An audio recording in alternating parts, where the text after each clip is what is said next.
Journey with the tiger కథలోకి స్వాగతం. కథలోకి వెళ్ళిపోదాం. చూస్తూ ఉండగానే అందరికీ ఈ విషయం తెలిసిపోయింది.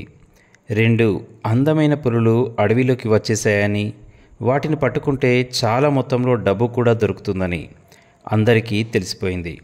ఇటు ఛత్తీస్గఢ్, అటు ఒరిస్సా, ఇటు మహారాష్ట్ర, ఇటు తెలంగాణ, వీటన్నిటి యొక్క అడవులన్నీ కలిసే ఒకే ఒక ప్రాంతం ఆసిఫాబాద్. మొత్తానికి అందరి దృష్టి ఆసిఫాబాద్ జిల్లా పైన ఒక్కసారిగా పడింది. అందరూ అన్వేషణ మొదలుపెట్టారు. ఇటుగా మోహన్ భగత్ మరియు కమల్ వేట సాగిస్తూ ఉంటే, అటు నక్సల్స్ కూడా వీటిని అమ్మడం ద్వారా డబ్బు సంపాదించుకోవచ్చని ఒక ప్లాన్ వేసేశారు. అటుగా ఫారెస్ట్ ఆఫీసర్లు కూడా తమ వంతు ప్రయాణం మొదలుపెట్టారు.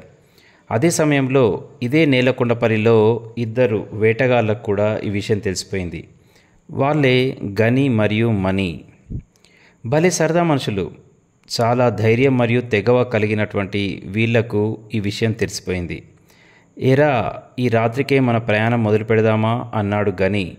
తప్పకుండా, లైఫ్ సెట్ అయ్యే పని కదా, తప్పకుండా చేద్దాం అన్నాడు మనీ.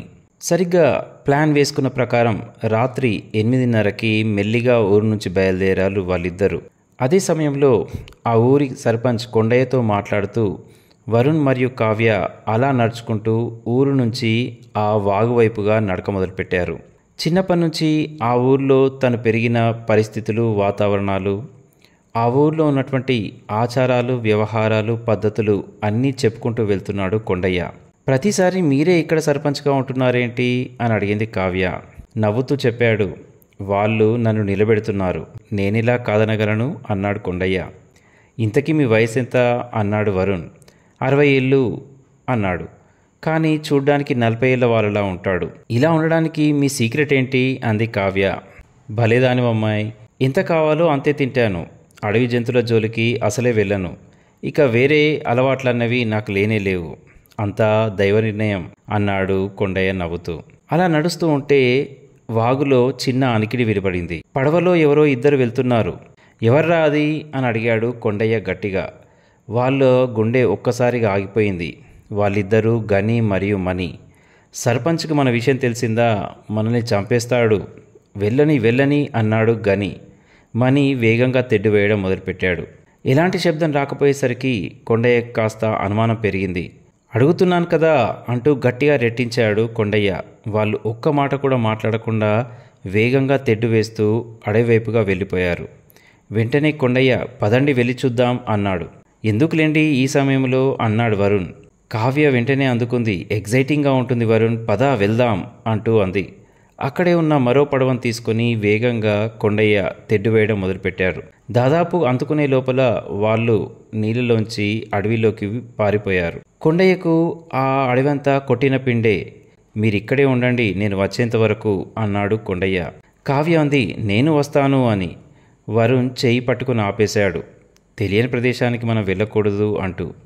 నీతో ఎప్పుడు ఇంతే ఎగ్జైటింగ్ సీన్ మిస్ అవుతున్నాను అంది కావ్య అక్కడే కూర్చుంటూ. దాదాపు అడవిలోకి వేగంగా పరిగెత్తాడు కొండయ్య. ఒకచోట ఒక్కసారిగా ఓ కూత వినిపించింది. ప్రతి పక్షి, ప్రతి జంతువు గొంతు కొండయ్యకు ఇట్టే గుర్తు. కానీ ఆ శబ్దం కాస్త విచిత్రంగా, ఎన్నడూ విననట్టుగా, విభిన్నంగా ఉంది. ఏంటా ఇది అని అటువైపుగా వెళ్ళాడు. ఒక చిన్న పులిపిల్ల అక్కడే తచ్చాడుతూ ఉంది. దాని చుట్టూరా దానితోనే ఆడుతూ ఒక ఉడత మరియు ఒక కుందేలు కూడా ఉంది. కొండయ్య ఆశ్చర్యపోయాడు. ఒక పులిపిల్లకి ఉడత మరియు కుందేళ్లు దోస్తీ కావడమేంటి? కాసేపు వాటిని గమనించసాగాడు. అవి గమ్మత్తుగా ఆడుతూ వెళ్తున్నాయి. వేరే ఎవరి యొక్క శబ్దాల్ని అవి పట్టించుకోవట్లేదు. మొదట ఉడత పరిగెడితే పులి దాన్ని అందుకుంటోంది. తర్వాత కుందేలు పరిగెడితే అదే పులి దాన్ని అందుకుంటోంది. ఆ తర్వాత ఆ చిన్న పులిపిల్లపై పడి అవి 2 సరదాగా ఎగురుతున్నాయి. ఇలాంటి సన్నివేశాన్ని ఎప్పుడూ చూడలేదు కొండయ్య. ఒక్కసారిగా అవన్నీ కొండయ్యను చూశాయి. మిగతా 2 జంతువుల కళ్ళు తనకు ఎప్పుడు తెలిసినవే. కానీ ఆ పులిపిల్ల కళ్ళు మాత్రం కాస్త వింతగా ఉన్నాయి. తను చూస్తోంది అసలు నిజమేనా? ఎప్పుడో తాతల కాలంలో ఇలాంటి పులులు ఉండేవి అని విన్నాడు. అచ్చు అలాంటి పులిపిల్లని ఇప్పుడు చూస్తున్నాడు. శరీరమంతా నల్లగా ఉండి నీలిరంగు చారలతో, చురుకైన పసుపు రంగు కళ్ళతో ఆ పులిపిల్లలో ఏదో ప్రత్యేకత ఉంది. కొండయ్యలో ఒక రకమైన ఆనందం మరియు ఆశ్చర్యం. ఒక్కసారిగా ఏదో అలికిడి వినపడేసరికి వెనక్కి తిరిగాడు. ఏమీ లేదని ముందుకు చూస్తే అవి 3 మాయమైపోయాయి. ఇక అడవిలోకి కాకుండా వరుణ్ మరియు కావ్యల వైపు వచ్చేశాడు ఏదో ఆలోచిస్తూ కొండయ్య. దొరికారా వాళ్ళు? అంది కావ్య. దొరకలేదు, కానీ ఒక జంతువుని చూశాను అన్నాడు కొండయ్య. ఎన్నాళ్ళ నుంచో కనబడని ఒక రకమైనటువంటి పులి యొక్క జాతిని మళ్ళీ ఇప్పుడు చూశాను అన్నాడు కొండయ్య. వావ్, మీ ఊరికి మళ్ళీ ఒక పేరు రాబోతోంది, ఒక సెన్సేషనల్ న్యూస్ కదూ అంది కావ్య.